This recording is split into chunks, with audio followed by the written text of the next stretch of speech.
ॐ पूर्णमदः पूर्णमिदं पूर्णात् पूर्णमुदच्यते पूर्णस्य पूर्णमादाय पूर्णमेवावशिष्यते। ॐ शान्तिः शान्तिः शान्तिः। अभी तक हमने नेट के ऊपर जितने भी टॉपिक थे, जितने भी यूनिट थे, लगभग जो है सभी यूनिट को हमने कवर किया है। और कुछ यूनिट्स नहीं भी कवर हो पाया तो अब हम उसको रिवीजन के माध्यम से देखेंगे। आप लोगों ने काफ़ी मेहनत कर रहे हैं और काफ़ी समय से स्टडी कर रहे हैं, तो लगभग सभी टॉपिक तो आपने पढ़ा ही होगा, ठीक है। और उसके साथ साथ अब हम ये डिस्कस करेंगे कि परीक्षा में किस टाइप के क्वेश्चंस आते हैं और उस टाइप के क्वेश्चंस के लिए हमें कैसे प्रिपेयर करना है, ठीक है। इस वीडियो को आप एंड तक ज़रूर देखिए, ठीक है। और आपका कोई भी सजेशन हो तो आप कमेंट करके ज़रूर बताइए। हमारे साथ बहुत सारे छात्र व्हाट्सएप पे भी जुड़े हुए हैं। जो नया छात्र है, अगर कोई नया यूट्यूब में आ रहे हैं तो हमारे चैनल को जो है आप सब्सक्राइब करके रखिए। और साथ में हमारे नंबर्स यहाँ पर दिया गया है नीचे, इससे आप व्हाट्सएप ज़रूर करिए और हमारे व्हाट्सएप ग्रुप पे जोड़िए, ताकि आपको जो भी हमारे पास डॉक्यूमेंट्स आता है या फिर जो भी PDF फाइल आता है वो आप डायरेक्ट वहीं से आप ले सकते हैं, ठीक है। और टेलीग्राम चैनल की लिंक भी है, जो पुराने जितने भी फाइल्स है PDF के वो सारे फाइल वहाँ पर, जो अति आवश्यक फ़ाइल होता है वो हम यूट्यूब जो चैनल में डाल देते हैं टेलीग्राम के चैनल में। इसलिए आप वहाँ भी ज्वाइन करके रखिए, ताकि आपको कहीं ना कहीं से मटेरियल मिलती रहे। अब मटेरियल के अभाव में किसी की आपको प्रतीक्षा ना करना पड़े, इसलिए हमने ये सारे फैसिलिटी बना रखे हैं, ठीक है। क्योंकि आप कभी मैसेज करते हैं तो हम रिप्लाई नहीं कर पाते हैं या टाइम नहीं मिलता है, फिर हम बाद में देखते हैं तो उतना टाइम आपका वेस्ट जाता है। इसलिए अगर आप टेलीग्राम में है तो टेलीग्राम से आपने फाइल अपलोड किया और पढ़ना शुरू कर दिया। वहाँ यूनिट बाय यूनिट बहुत सारे वीडियोस का लिंक भी रहता है और साथ में जो है आप वहाँ से सभी चीज़ मिल सकता है। लगभग हमारे पास जो भी मटेरियल रहता है वो आपको हमारे टेलीग्राम में मिलेगा, जो भी इम्पोर्टेंट मटेरियल है, ठीक है। अब हम इसको शुरू करते हैं। यहाँ पर देखिए, पहले जो क्वेश्चंस आया था वहाँ से हम डिस्कशन करेंगे, दिसंबर में जो क्वेश्चंस आया था। और उसके बाद फिर दिसंबर से पहले जब सिलेबस चेंज हुआ था, फर्स्ट टाइम जो क्वेश्चंस आया था 2019 जून में, उस समय सिलेबस चेंज हुआ था और मॉडल बहुत कुछ चेंज हुआ था उसी समय। और वहीं से सारे जो सिस्टम चालू हुआ और ऑनलाइन भी मेरे ख्याल से वो दूसरे टाइम था ऑनलाइन, ठीक है। 2018-19 दिसंबर में ऑनलाइन शुरू हुआ था परीक्षा, और सेकेंड जो है ऑनलाइन की परीक्षा जो है जून में हुआ था 2019 की। और वो क्वेश्चंस भी बहुत कम लोगों के पास मिलता है, इसलिए ये क्वेश्चंस हमारे पास आया है। हमारे साथ छात्र है, उन्होंने ये भेजा, उनके लिए मैं थैंक्स कहना चाहता हूँ। जयपुर से है, तो ये क्वेश्चन अभी मिला है। तो ये पैटर्न हमने पहले देखा नहीं था, लेकिन हम लोगों ने जैसे जैसे पढ़ा है, जैसे जैसे हमने तैयारी की है, वो सारे आंसर वहीं से आपको दे सकते हैं, ठीक है। वो क्वेश्चन सभी हम देखेंगे। पहले तो जो दिसंबर के क्वेश्चन है जिनके हमने ऑलरेडी हर चैप्टर में पढ़ चुके हैं, ठीक है, उस क्वेश्चंस को लेकर के हमने डिस्कशन भी कर चुके हैं, उसको हम थोड़ा सा देख लेते हैं, ठीक है। यहाँ पर केवल मैं इतना इंट्रोडक्शन करूँगा आपको कि आपको यहाँ पर पढ़ना क्या था और क्या आपने पढ़े हैं, ये आपको सोचना है, ठीक है। और अगर आप उतना कंप्लीट नहीं कर पाए हैं तो अभी भी टाइम है, आप उसको कर सकते हैं। एक दिन में एक यूनिट कंप्लीट कीजिए, कोई भी परेशानी नहीं होगा, आप आराम से जो है एक यूनिट कंप्लीट कर लेंगे, ठीक है। यहाँ पर देखिए, याते रुद्र शिवा तनु अघोर पाप काशिनी मंत्रे अस्मिन रुद्र से कीदृशम स्वरूपम प्रकाशितम। यहाँ पर जो है इसका 4 ऑप्शन आया था, ठीक है। ये आपको बार बार पहले भी बताया जा चुका है, ये मंत्र मैंने आपको दिखाया हूँ। और ये कहाँ से आया है आप भी जानते हैं, ये जो है जो रुद्री का है, ठीक है। माध्यन्दिनी संहितायाम रुद्र स्वरूपम, ये 16वां अध्याय है माध्यन्दिनी संहिता का, ठीक है। और उसी से ये आया हुआ है, ठीक है। जितने भी, एक बात ध्यान रखें, यहाँ पर एक क्वेश्चन और भी आता है, कई बार हमने देखा है कि जो वेद है, ठीक है, चाहे वो शुक्ल यजुर्वेद है या फिर कृष्ण यजुर्वेद है, माध्यन्दिनी संहितायाम रुद्र स्वरूपम, ये जो चैप्टर लगा हुआ है ये वेद का है, ठीक है। और सभी वेदों में 40-40 अध्याय होता है। तो कभी ये भी प्रश्न कर देता है कि शुक्ल यजुर्वेद में कितने अध्याय है, ठीक है। तो वहाँ पर आपको ऑप्शन देगा, 60 देगा, 102 देगा, या फिर 30 देगा या 40 देगा। तो आपको उसमें क्या करना है, 40 अध्याय होता है वेद में, ये ध्यान रखिएगा, ये क्वेश्चन आता है। और दूसरा क्वेश्चन जो है भट्टभास्करेण भाष्यम कृतम, यहाँ पर भट्टभास्कर के भाष्य कौन कौन है, तो यहाँ पर बी और डी जो है इसका आंसर है। बी कौन सा है देख लीजिए, तैत्तिरीय संहिता है, और डी कौन सा है, तैत्तिरीय ब्राह्मण है। ठीक है, इसके ऊपर हमने पूरे भाष्यकार के पूरा के पूरा चैप्टर बनाए हैं, तो आपको उसी को एक दो बार अभी अवलोकन कर लेना है।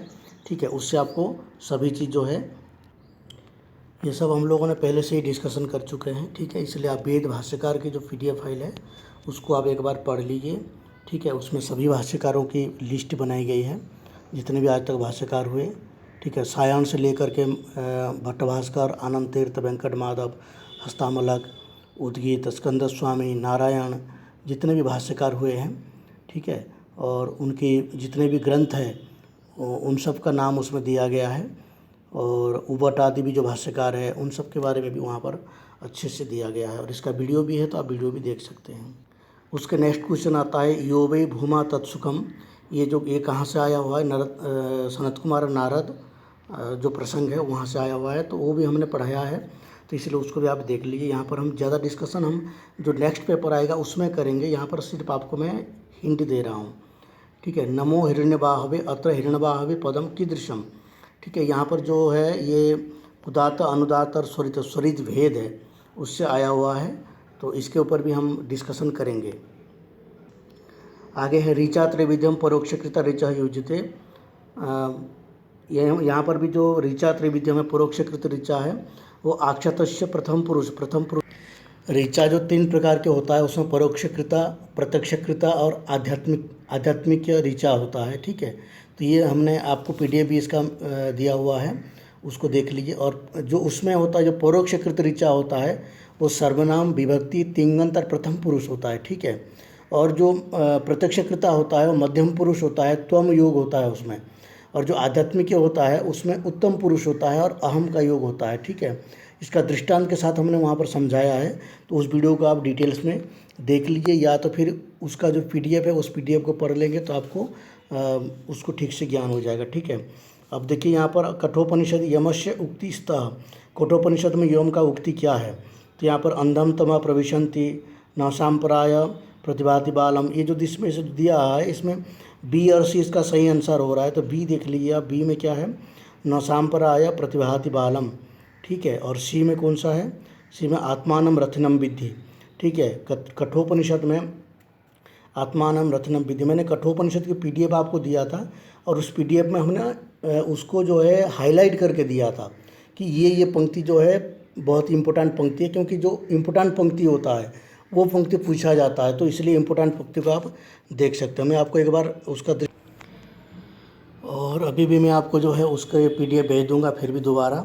ठीक है, तो उसको आप देख लीजिएगा जो इम्पोर्टेंट मार्किंग किया हुआ है, और भी आपको जो पंक्ति उसमें इम्पोर्टेंट लगता है उसको आप एक दो बार देख सकते हैं, ताकि कठोपनिषद के बारे में आपको वहाँ से जो भी प्रश्न आता है तो आप कर सकते हैं। इस तरह के आता है, देखिए यहाँ पर छंद के बारे में जो प्रश्न आया था इस तरह के प्रश्न आता है, या तो फिर हम जब दूसरा पैटर्न देखेंगे उसमें भी हम देखेंगे कि उसमें कैसे प्रश्न आता है। ठीक है, तो अब फिर भी हम आपको एक थोड़ा बहुत छंद के बारे में बता देते हैं। जैसे गायत्री है, उष्णिक है, अनुष्टुप, बृहति, पंक्ति, त्रिष्टुप, जगति, ये छंद है। ठीक है, 7 छंद है। तो यहाँ पर क्या होता है, ये प्रत्येक छंद, ये क्रम याद रख लीजिए आप, ये क्रम जब होता है तो छंद में, जैसे गायत्री छंद है तो गायत्री छंद में 24 अक्षर होता है, 26 अक्षर वाला होता है गायत्री छंद। तो जब ये 26 अक्षर वाला होता है तो इसमें +4 करेंगे तो कितना हो जाएगा, 28 हो जाएगा। तो गायत्री के बाद उष्णिक वाला हो जाएगा 28 छंद। और छंद में क्या होता है, 3-3 पाद होता है। अगर कोई प्रश्न आपको कोई पंक्ति दे देता है तो उसमें आप पंक्ति गिन लीजिए कि एक पाद का दिया हुआ है तो 8×3 = 24 होगा। ठीक है, तो एक चरण में क्या होना चाहिए, 8 वर्ण होना चाहिए। तो 8 वर्ण अगर एक चरण में है तो 8×3 = 24, तो वो गायत्री छंद बन जाएगा। मैं आपको फिर बताऊंगा दोबारा इसको जब वो पंक्ति आएगा। तो यहाँ पर तो सीधा है कि आपका क्रम करना है, तो यहाँ पर गायत्री, उष्णिक, अनुष्टुप, बृहति, पंक्ति, त्रिष्टुप, जगत, ये आप याद हो गया तो आपको ये क्रम भी आप आसानी से लगा सकते हैं। ठीक है, तो इसलिए हमने जो है इसके ऊपर भी अच्छे से वीडियो बनाया है, और उसके बाद जो है इसको भी हम अभी भी आपको डिटेल्स में बता रहे हैं कि हर छंद जो है 4-4 वर्ण बढ़ता जाता है, 4+4+ करते जाइए। तो ये सभी गायत्री में 4 जोड़े, गायत्री 24 का होता है, उसमें 4 जोड़े उष्णिक हो जाएगा, उसमें फिर 4 जोड़े तो अनुष्टुप हो जाएगा। ठीक है, अनुष्टुप में कितना 32 अक्षर होता है, जैसे आप सामान्य जो पढ़ते हैं अनुष्टुप छंद। बृहति में फिर 4 जोड़े बृहति हो जाएगा। अगर एक वर्ण कम भी होता है या एक वर्ण ज़्यादा भी होता है तो वो हो जाता है मतलब बीच का अंश। ये जो है आया है आपो ह यद बृहति विश्वमायम। आप है इसका जो है यहाँ पर बृहति का विशेष्य पदम क्या है, यहाँ आप है। ठीक है, तो इसके बारे में हमने एक्सप्लेन किया है जो सूक्त पढ़े थे। ठीक है, हिरण्यगर्भ सूक्त, नासदीय सूक्त और पुरुष सूक्त, ये तीनों सूक्त में जो है कस्मै देवाय हविषा विधेम, ये बहुत प्रसिद्ध वाक्य है। हर पंक्ति में ये आपको मिलेगा कस्मै देवाय हविषा विधेम। ठीक है, इसलिए इसको भी आप वहाँ पर से देख लीजिए। उसके बाद आता है यहाँ पर भी देखिए, यहाँ पर कुछ पंक्ति दे रखा है कस्मै देवाय हविषा विधेम। ठीक है, ये उसका क्या हो गया, सेकंड हो गया हिरण्यगर्भ सूक्त। तो ऊपर वाला पंक्ति भी हिरण्यगर्भ सूक्त का था। कस्मै देवाय हविषा विधेम कामस्तग्रे सवर्तत तस्मात् विराट अजायते। ठीक है, ये भी ये पुरुष सूक्त है, पुरुष सूक्त का है जो सी वाला। स्वर्गे लोके न भयम किंच नास्ति, ये कठोपनिषद का है। ठीक है, तो आपको ये स्वर्गे लोके न भयम किंच नास्ति, इस प्रकार की आपको पंक्ति भी थोड़ा बहुत याद रहेगा तो आप ये क्वेश्चंस आसानी से वेद को अटेंड कर पाएंगे। अब जो नेक्स्ट चैप्टर आता है वो बहुत ही इंपॉर्टेंट है, उसको हमें बहुत ध्यान से देखना है। ठीक है, अब सबसे पहला क्वेश्चन आता है य इससे इत्र प्रातिशाख्य दिशा किम विहितम। ठीक है, विवृत्ति और स्वरभक्ति हमने पढ़ा है, तो विवृत्ति और स्वरभक्ति को थोड़ा एक बार और देख लें। यहाँ पर देखिए विवृत्ति क्या है, दो स्वरों के मध्य संधि ना दिखाई दे तो उसको क्या कहते हैं, विवृत्ति कहते हैं। दो स्वरों के बीच में, जैसे यहाँ पर य ईश, यहाँ पर दृष्टांत में भी वहाँ पर य ईश दिया था, तो य ईश दिया है और य ईश में संधि नहीं दिखाई दे रहा है, यानी कि यहाँ पर य ईश यहाँ पर एकार हो जाना चाहिए था। ठीक है, एक तो संधि होना चाहिए था, ये शह बनना चाहिए था, लेकिन यहाँ पर ये शह नहीं बना। ठीक है, तो इसीलिए जो है ये क्या हो जाता है, इसको कहते हैं विवृत्ति, संधि ना दिखाई देना। वेद में कई चीज़ें आर्ष प्रयोग बोलते हैं जब हम लोग व्याकरण पढ़ते हैं। ठीक है, तो वो आर्ष प्रयोग है या फिर उसको विवृत्ति भी कह सकते हैं। ठीक है, आर्ष प्रयोग मतलब वैदिक प्रयोग है, तो वैदिक प्रयोग क्यों होता है, उसको विवृत्ति होता है एक्चुअली।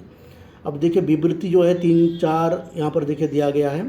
पिपीलिका है, पाकवती है, वत्सानुसारिणी है और वत्सानु संस्कृता है।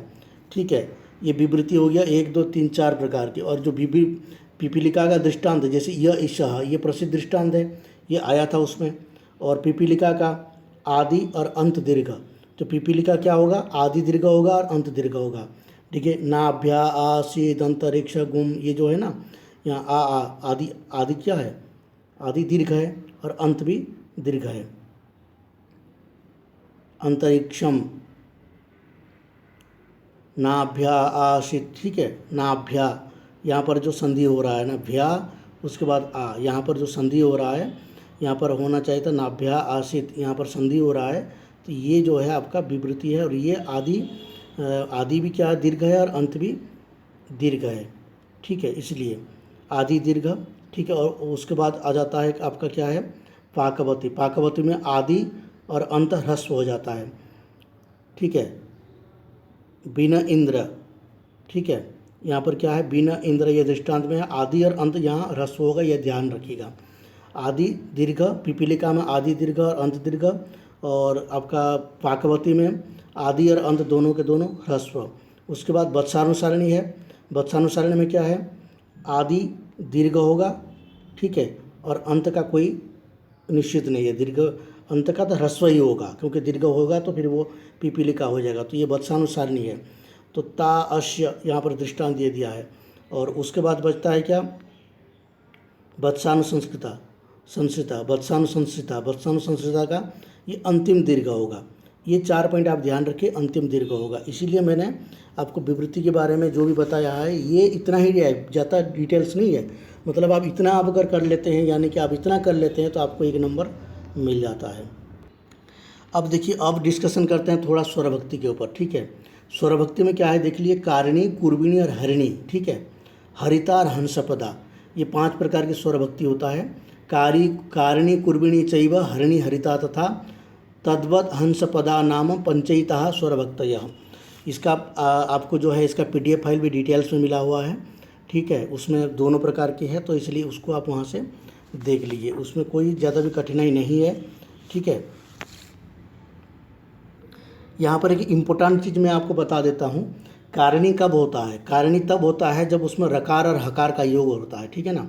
रकार और हकार हो, ठीक है। आपको प्रश्न भी आ सकता है कि रकार हकार योगे का स्वरभक्ति भवती, रकार और हकार की योग में कौन सा स्वरभक्ति होता है। और लकार हकार योगे का स्वरभक्ति भवती, रकार शकार योगे का स्वरभक्ति भवती, लकार शकार योगे का स्वरभक्ति भवती, और रेप श इति योगे का स्वरभक्ति भवती। ऐसे प्रश्न भी आ सकता है। तो यहाँ पर आपका 5 प्रश्न बन सकता है। अगर मैं प्रश्न बना के दूँ आपको तो 5 प्रश्न बन सकता है, क्योंकि प्रश्न बनाने के लिए टाइम बहुत कम मिल रहा है। और मैंने ये काफ़ी जो ये सारे मटेरियल हैं, पूरे ये 3 दिन से 4 दिन से मैं इसी को ही स्टडी कर रहा था। सब चीज़ को मैंने एक एक बार अवलोकन किया, फिर उसके बाद में इसको जो है आपके सामने बोल रहा हूँ, क्योंकि बोलने के लिए कुछ ना कुछ मटेरियल अधिक चाहिए होता है। तो ये देख लीजिए आप, तो ये इसका इम्पोर्टेंट है, ये चारों जो है। और भी जो आप इसका श्लोक है उसको भी आप देख लीजिए। कुत्र भवती, ये जब कहता है रसाभ्याम परोष्माणम यत्रस्यु स्वरितोदया स्वरभक्ति रसोज्ञया पूर्वम आक्रम्य पठ्यते। अगर आपको फिर भी दिक्कत होती है तो आप मुझे कमेंट कर सकते हैं, तो मैं आपको फिर उसके बारे में डिटेल्स में टाइम मिलेगा तो बताएंगे, नहीं तो आप डायरेक्ट भी जो है हमें मैसेज कर सकते हैं, ठीक है। हाँ, यहाँ पर हमने डिस्कशन भी किया था, देखिए ये स्वरभक्ति भी हो गया, ये विवृत्ति हो गया। विवृत्ति और स्वरभक्ति, यहाँ से क्वेश्चन पक्का आएगा, ठीक है। अब देखिए पिछले बार विवृत्ति आया था, तो इस बार स्वरभक्ति का आ सकता है, ठीक है। पिछले बार स्वरभक्ति आया था, देखेंगे उसको क्या है। ये प्रश्न आया है, देखिए रुद्र शुक्ल यजुर्वेद संहिता में अध्याय संति। शुक्ल यजुर्वेद संहिता में कितने अध्याय है? मैंने आपको बताया था अभी भी, शुक्ल यजुर्वेद संहिता में 40 अध्याय होता है। कोई भी संहिता हो उसमें 40 अध्याय ही होता है, ठीक है। चाहे शुक्ल यजुर्वेद लीजिए, कृष्ण यजुर्वेद लीजिए, कोई भी लीजिए, ठीक है। 40 अध्याय होता है। उसमें जो 16वां अध्याय है वो रुद्र स्वरूप के लिए है। तो इसमें 3 प्रकार के प्रश्न पूछा जा सकता है। या तो ये पूछ सकता है कि शुक्ल यजुर्वेद में कितना अध्याय है, रिपीट कर सकता है क्वेश्चन को। या तो आपको ये पूछ सकता है रुद्र स्वरूपम कौन से अध्याय में, कितनेवां अध्याय में है। ये पूछ सकता है कि माध्यन्दिन संहितायाम रुद्र स्वरूपम कस्मिन अध्याय वर्तते, तो ये पूछ सकता है। तो वो हो जाएगा आपका 16 अध्याय।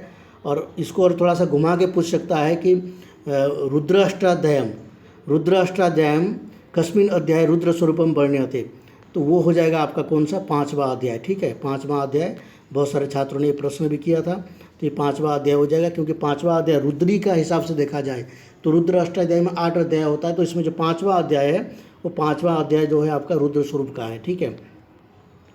अब देखिए आगे जो है ये प्रश्न मैंने आपको बता के दिया था। माध्यन्दिन संहितायाम रुद्र सूक्ते कपर्दी इत्यस्य को अर्थ जटाजुटधार्य। मैंने इसमें 20-25 नाम भी आपको गिनाया था जो वीडियो में, अब उसको ज़रूर देख लीजिएगा। तो और यहीं पर हम इसको एंड करते हैं इस वीडियो को, और नेक्स्ट पार्ट हम जल्दी ही लाएंगे। आज शाम तक ये वीडियो भी आ जाएगा, ठीक है। दोपहर में हम कोशिश करेंगे कि हर 2 घंटा 3 घंटे में इस वीडियो को कंप्लीट करने के लिए। यहीं पर इसको देखते हैं, क्योंकि टाइम बहुत ज़्यादा हो गया है। तो ये बहुत काफ़ी है आपके लिए अभी के लिए 2-3 घंटे के लिए पढ़ने के लिए। यहीं पर एंड करते हैं। आप हमारे व्हाट्सएप नंबर भी सेव करिए, और साथ में टेलीग्राम, व्हाट्सएप ग्रुप और पर्सनल व्हाट्सएप सब के सब ज्वाइन कर लिए। कब कहाँ कौन सा डाटा कहाँ से मिलेगा कोई नहीं कह सकता है, क्योंकि अभी बहुत सिचुएशन जो है बहुत कम है, टाइम भी कम है।